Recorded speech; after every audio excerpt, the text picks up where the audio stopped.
Hello po sa ating lahat. Edo, may napansin kay Beyonce sa ribbon cutting.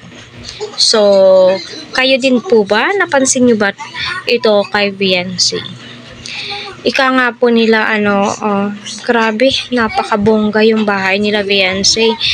Bigating bisita, pumunta din po, nakisaya, nakisama sa engrandeng ribbon cutting sa tahanan nila Beyonce. Hindi po basta-basta. Masasabi mo, my God, yung hinihiling po nila na simpleng bahay, na makalipat lang sa malayong dagat, kasi kapag high tide, malakas yung hangin, nako, napakadelikado para sa kanila. Pero yung ibinigay nga po ay sobra-sobra, no?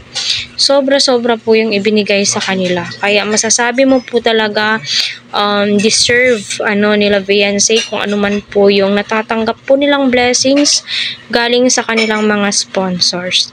Hindi po niya hiningi, kusa na ipinagkaloob at ibinigay po sa kanila.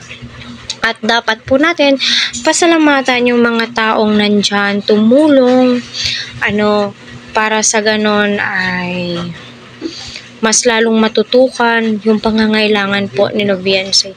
At masasabi mo po talaga, napakalayo na po ng narating. Kahit na malayo po yung narating, napakaraming blessings. Never mo pong nakita kay Beyonce na malaki, nagyabang po siya. Pero mas lalo po siyang naging bless, mas lalo po siyang pinagkalooban, dahil nga po alam po nila na deserve po ni Beyonce yung mga biyayang natatanggap po nila, 'di ba?